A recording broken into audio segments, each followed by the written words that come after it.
Back again, CFB Dynasty. It's NFL Sunday, but that's not what we're talking about here. We're talking about college football and specifically the best dynasty in the land. Let's go. Week 6 final scores. Illinois lost in UCLA going against Coach Waymer. He winds up winning by 8 points. So looks like it may have been a close game.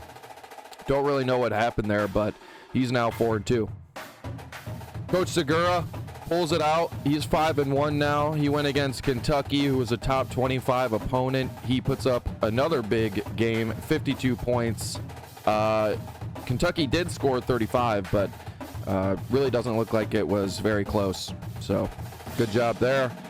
Next, Buffalo, Mizzou. Coach Hess really just crushes Buffalo here. They were a pretty good team, 3-1, but they only put up 17, and Mizzou put up 61. So good job there, Coach Hess. Auburn, who was ranked 20th, 5-1.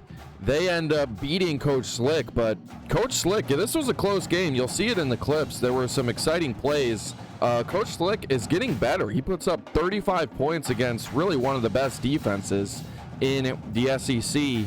And it was closer than the score looks like here. So really exciting stuff for Coach Slick's team. Look like he is turning things around in that program. Next is myself, Coach Heineman. I ended up beating Coach AJ by 10, 38-28. This was a pretty close game, and really Coach AJ just made a couple of mistakes, and I ended up capitalizing on them. So he's now 2-4, but his record doesn't really reflect his program and the team that he's put together. So excited to see what ends up happening for the remainder of the year for the Arkansas Razorbacks. And lastly, the game we were waiting for last night, I ended up watching this game, the entire broadcast, and it was kind of sad. It wasn't even close. Don't know what was going on in Coach Veracco's mind. He kept his quarterback, Max Johnson, in the game for the entire game, and he threw 8 interceptions. I mean, the guy sucks. He needs to put in the backup. I'm not here to analyze or tell him what to do. I would just suggest maybe looking at his game plan and making some adjustments. This is the highest scoring game that we've seen thus far this year. 85 points by Florida Gators and Coach Octor. Crazy game. I am a little nervous because I play Florida and Coach Octor this week, but we'll talk about that in a second. Everyone's favorite, the highlights. We've got 15 of them this week. Looks like it was a little glitched out there, but we're back. This is number 15, game between Miami University and Auburn. Looks like an interception. He's already up 2 touchdowns there. Winds up, picking it off and closing out the game. Here is a big play by UNC, number 14. Nice little wheel route, but he ends up hurdling there, Omarion Hampton, and fumbles. You'll see, or you'll hear rather, Coach Octor chuckle a little bit. It was a big play, but winds up turning it over. Big mistake.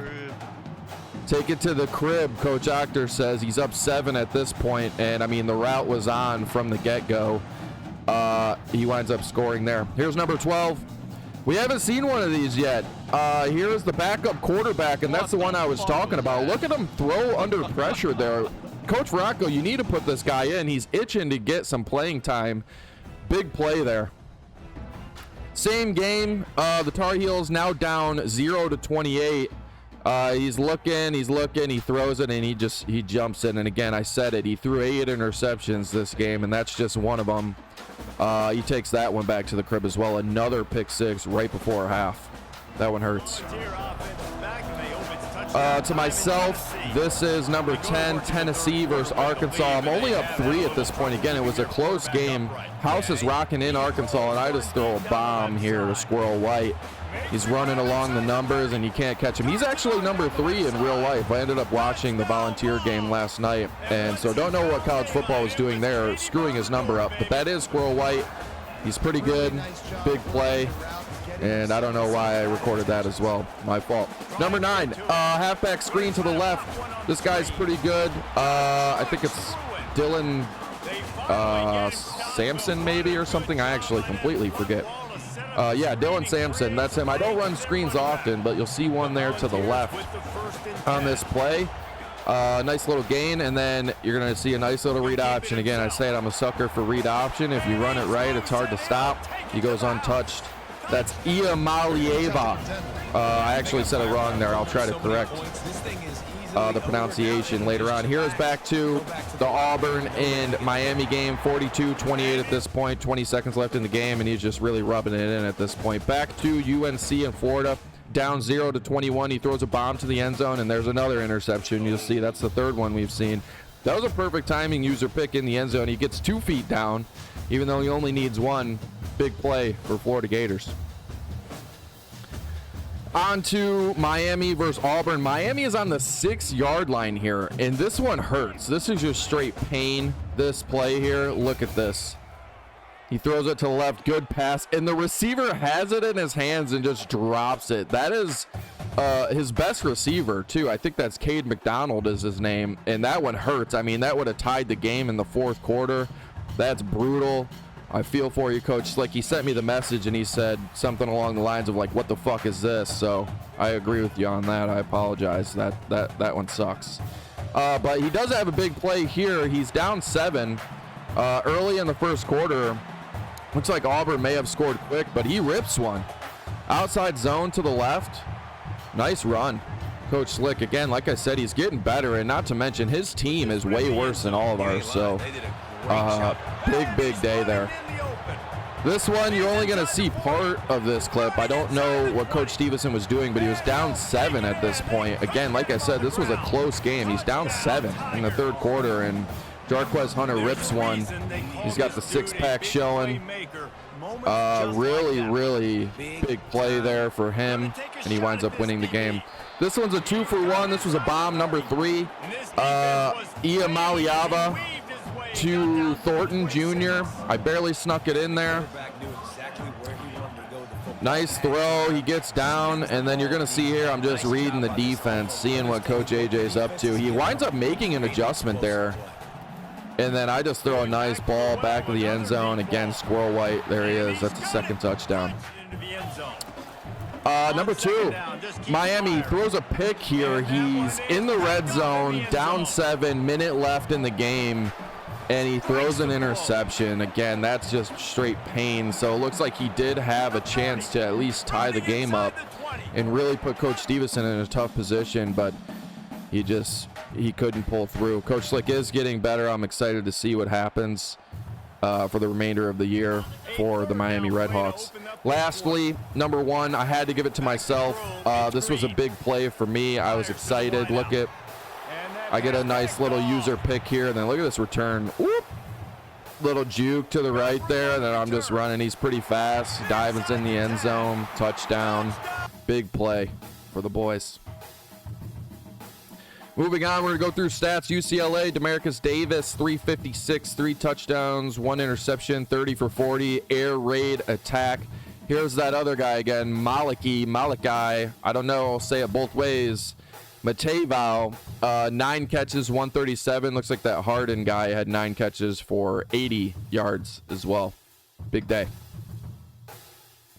South Carolina, they're now ranked 21st, as you can see, so you'll see that in the upcoming schedule as well. Had a big day for Nick Harbor, 132, 4 catches. Guy's hard to stop. He's got platinum takeoff. Crazy. Mizzou, big day for Mizzou here. Brady Cook, 354, 4 touchdowns, 0 picks, 20 for 27. And Luther Burden III, and look at this, 6 catches for both Burden III and Weiss, and 108 for both Burden and Weiss. Just Burden had 3 touchdowns for Burden III. Good day for Mizzou. Nice job, Coach Hess. Auburn now ranked 16th.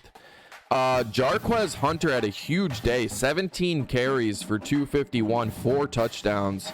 You'll see and hear a little bit more about Jarquez in a moment.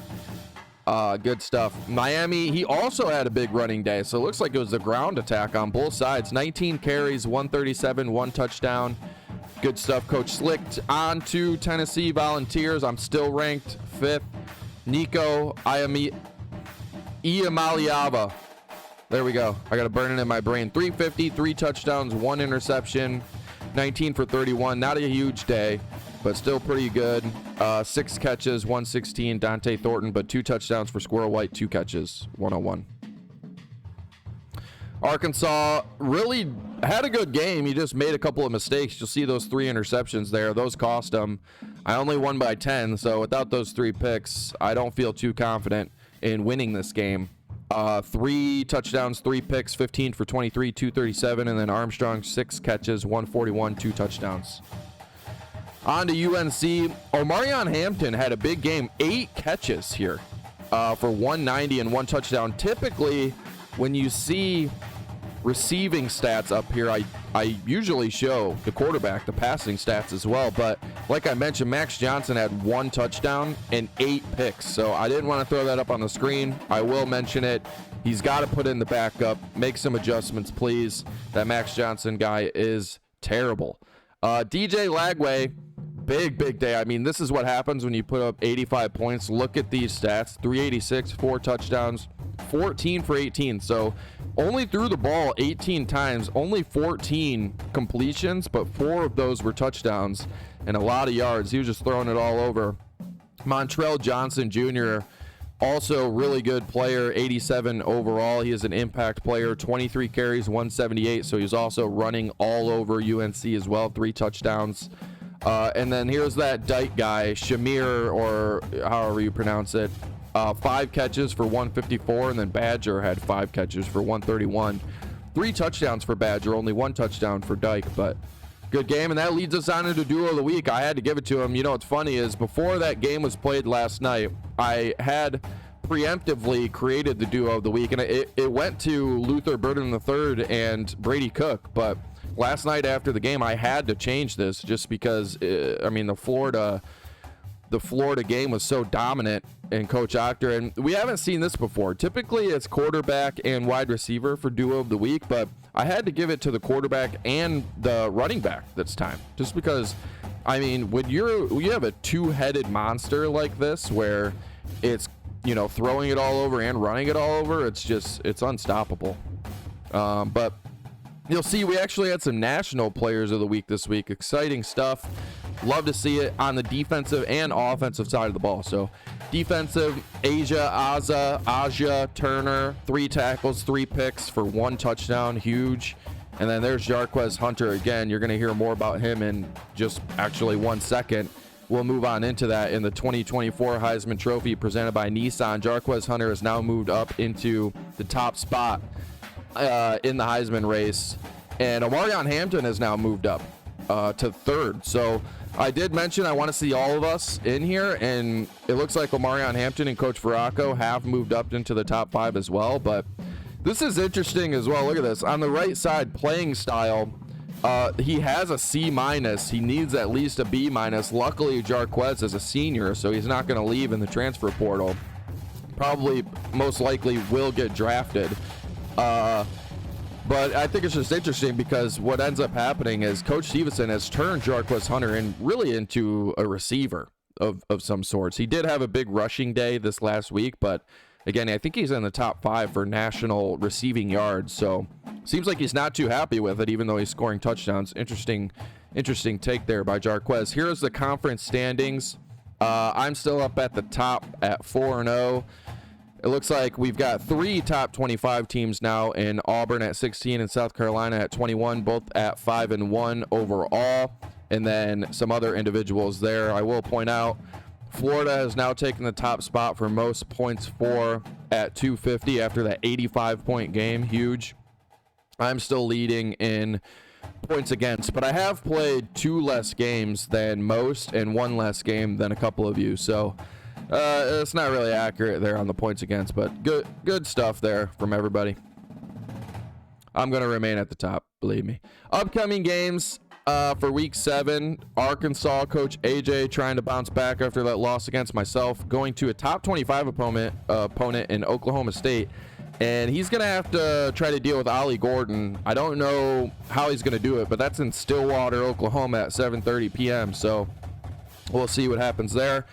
Miami, Coach Slick looking to get his first win. Again, he is getting better, but he is going against a big opponent in South Carolina and Coach Segura, who is having a really good year. Now, I did mention he has moved into the top 25 at 21, so he's looking to maintain his position in the top 25, so going to be a tough game for Coach Slick, but excited to see what happens nonetheless. North Carolina now has an out-of-conference game against Minnesota. Coach PJ Fleck, I may be wrong in that, but I believe their coach is PJ Fleck. They're 2-3. Night game in Minneapolis. Yeah, good luck to Coach Veracco bouncing back after that romping that Florida put on him last week. He's looking to bounce back and make some plays. Speaking of Florida, they're 2-3, but they just had that huge game, like I mentioned. This is a rivalry game. I was unaware that Florida and Tennessee had a rivalry against one another. This is in Knoxville, Tennessee, so I feel good about that. It is a night game, so expect it to be blacked out. But I don't know what's going to happen here. I'm a little nervous after that big game last week. So we'll play within the next couple of days here, and everybody will know, what's going on. So good stuff there. And then we've got 3 buys this week. So UCLA has a bye. They're going to rest up. They're 4-2. Auburn going to maintain their position in the top 25 because they're not playing anybody. They're 5-1. They've got a bye. And Mizzou, Coach Hess, has a bye as well. He's going to stay at 500. Good luck, everybody. We'll talk soon. Bye-bye.